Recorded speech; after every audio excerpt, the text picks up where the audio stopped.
Hello and welcome to the Slingshot Channel. You may wonder why I built this crazy arrow that looks stupid. But this episode is actually some genuine German redneck backyard CSI. We're trying to debunk a liar, an awful father, and probably a poacher. So here is the story. A few days ago, in a small town about 80 miles from where I live, a dead deer was found. And actually it had an arrow just like that embedded into its hide somehow. And the news say that it obviously bled to death. So the police publicly asked people for help, and a family father stepped forth, and due to this newspaper article we learn a few things what he said. First of all, he said it wasn't him but his 14-year-old daughter who shot the deer accidentally. That's what he claims. And he says that they were shooting in a new sports bow on their private property, and because it was just a shooting in, they made this special arrow with the blunt tip so nobody would get hurt. And then the deer somehow jumped out of the wood right into the line of fire and then accidentally got hit by one of these arrows. And he said that they tried to catch the deer, but for some reason they weren't able to do it, and therefore it ran away. Now, let's look at the facts, because I think that is a white lie. First of all, let's look at the arrow. He says it was shot from a sports bow, from a 14-year-old girl. This isn't an arrow for a youth bow. This is a crossbow bolt. In fact, it's an 18-inch crossbow bolt, probably with an aluminum shaft. Could be carbon, but I think it's aluminum. And the tip looks somehow homemade. I checked a little bit on the web and I couldn't find one in that color. You could get lots of stunning arrows with the rubber tips, but this seems like it's printed from a 3D printer or something. And you can also see that there is something red on the tip that could be blood, but it looks a little bit too, well, pristine for that, too precise, this ring. So it could be just a little bit of blood, and it could also be that there is a ring from a different material that soaked up the blood better than anything else. But we can see that the penetration was at least 1.5 centimeters deep. It could have been deeper, we don't know that for sure, but it's also clear that the deer bled to death. This means the arrow must have penetrated some, even though it had a very blunt tip. And if we further look at the arrow, we can see that it doesn't have a nock for a bow string, but it has a half-moon nock as is common for modern crossbows. So this reason number one why it can't be for a bow. Reason number two, very obvious, it's very short.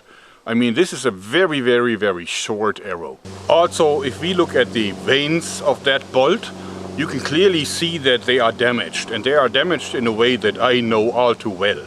This crossbow bolt has fully penetrated through a soft but firm target like an archery mat, probably more than once. This is how the veins look like after one of these shoot-throughs. So this was not fired from a youth bow, this was fired from a probably very powerful crossbow. Now this is like the smallest youth bow you can get, and it's actually more for 6-year-olds than for 14-year-old girls. And it is very, very easy to draw. I mean, this is really, really, really weak, and it's also very, very small. So, could we fire this exact replica, same length, same everything, as the one in the picture on the newspaper article? Well, first of all, it lacks the knock, but if you don't use a release, that's not a problem. But if you draw it out, you can immediately see what happens. You know, this bolt is too short, even for this very, very small bow. So any bow that would be able to shoot this arrow with some acceptable speed would be completely wrong for this. So this cannot be fired in any way from a bow. It is made for crossbows, full stop. So this turns this father into a liar immediately. Here is another youth bow, and this time it is made for 14-year-old girls, I guess. It's the Barnett Vortex. It's a youth bow that I really like because it has low draw weight, but it still has quite some power. And let's see, of course I cannot fire the crossbow bolt from this one for sure. Let's try it. Yeah, as you can see, this needs an even longer arrow than the other model. so this cannot be fired from it. Just for the sake of the experiment, I made another blunt-tipped arrow that is long enough for it. As you see, it's a lot longer than this one here. But on the other hand, it's the shortest arrow that could be fired from this youth bow. So if they would have made an arrow for shooting in that bow, it would have to look like this and not like this. So first of all, you can see that this one is now knocked in the way how it should be. And also you can see that it is absolutely the right length. As you see, it couldn't be any shorter without making it impossible to shoot it through this bow. The arrow in the story penetrated the deer and led to its death. So is it realistic? Can a tip like this do that? Well, we don't know the material that was used on that bolt. The newspaper article says it was made from massive rounded material.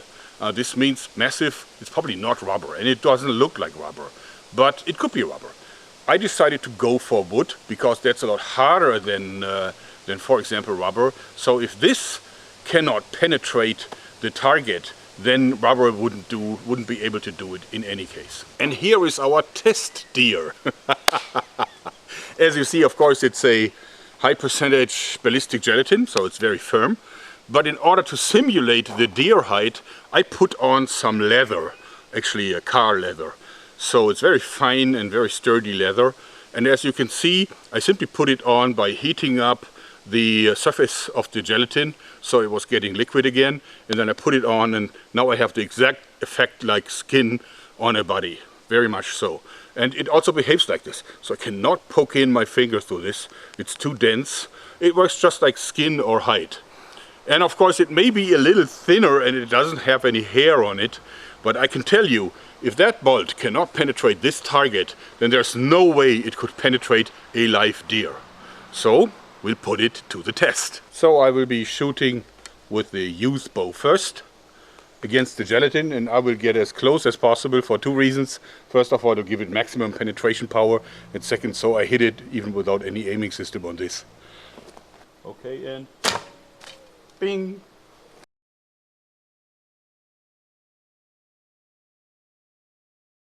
Okay, let's try one more time to see if we can hit it some better. And bing!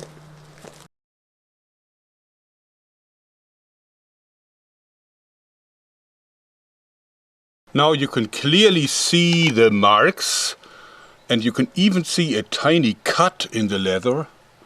But you can also see that the arrow was not able to penetrate. But this will change now, because I'm now using my Excalibur 355 Micro, which is a really strong crossbow. It's not the strongest. It does about 355 feet per second with a normal bolt. And as you see, this bolt is ideally suited for it. It actually could even be a little shorter. I also installed the steam bow, couldn't resist but buying it from the guys from Austria that I will actually visit next week. Looking forward to that. And now this can be cocked very, very easily, simply by pushing down on this lever here. And now it's cocked and ready to be fired. Okay, and go!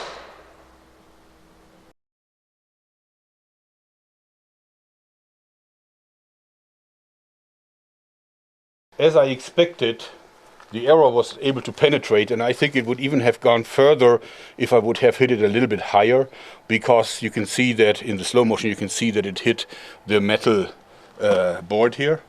But if I remove it from the wound, you can clearly see that it even punched out a part of the skin, and you can see the wound canal, which is really big, and I think a piece of deer can easily bleed to death from an injury like that. It's probably even more dangerous than a field tip. Just to be on the safe side, we'll try it again, and I will now try to hit it a little bit higher. And this is easy because it's so simple to cock this thing. Amazing.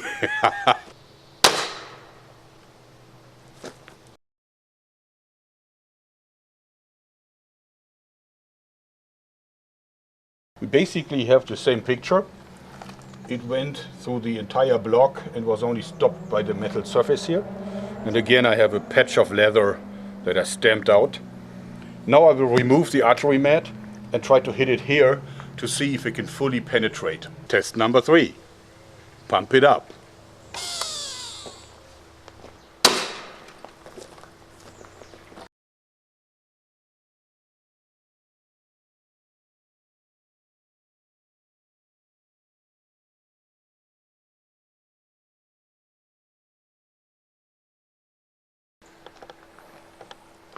As you see, even this powerful crossbow was not able to drive it through the entire block so that it would go through.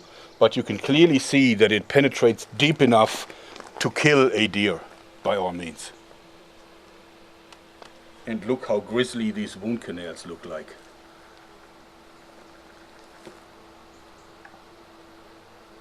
This thing hits you in the gut, you got no chance of survival. If I look at the skinned animal, you can really see what happened. The 2 hits from the youth bow actually did cause some bleeding. As you see, the skin was torn in place, but it was superficial, and there's no way that the deer would have died, but maybe an infection could have done this. But the arrow wouldn't even be inside of the carcass anymore. It would have dropped down to the floor at the place where it got hit. But the crossbow bolt, different issue. The crossbow bolt really went all the way through and went deep enough into the deer to kill it for sure. Maybe not deep enough to drop it instantly, but in any case, after just a few more 100 meters, it would have died, which it obviously did. What does this mean for the criminal case at hand? Well, we now know for sure that this father was a liar. That bolt was shot from a crossbow, and from a powerful crossbow. Otherwise it would not have penetrated and it would not have killed the deer. There's no way how you can shoot a thing like this from a youth bow. And even if you would have used an arrow like this for a youth bow, it would not have killed the deer. So that is a bullshit story for sure. Further, what does it tell us about the father? Well, shooting a crossbow is illegal for people under 18, but it is legal for people over 18. So by blaming his daughter, who might have shot the crossbow, we don't know that. It might have been the girl or the father or someone completely different. We don't know it. But the father did not step forward and said, I did it. This is what I would have done. And I think most of the people out there who really have some decency in them would not have blamed the daughter when they could have taken responsibility for it by themselves. So it is an awful father in my book. Also, is the guy a poacher? I think so. Now think about the chances if you do some crossbow practice and then a deer jumps out of the wood by all means towards human beings and jumps right into the line of fire and gets hit accidentally just by jumping into a shot that is already on the way. I say that is highly unlikely. I believe it is far more likely that the guy saw the deer and thought, maybe just try to stun it or whatever, and then it went in and he didn't expect it. That's probably as positive as I can really look at things. And of course it might also have been just cruelty and maybe just an attempt to torture the poor deer, which would be the lowest form possible. Of course now the police could probably confront the father with the white lie, or they could simply get a search warrant and search the guy's house and find that crossbow, which I'm sure is there. And then take it from there. It certainly doesn't look very good for that father type of guy, because what he did is shameful and criminal. So, shame, shame, shame, shame on you, you liar, you poacher, you awful dad. You got debunked by a German redneck. Hope you liked it. That's it for today. Thanks and bye-bye. By the way, I also tested what happens if you use the youth bow and shoot this thing into the gelatin without the leather in front. And then it does penetrate.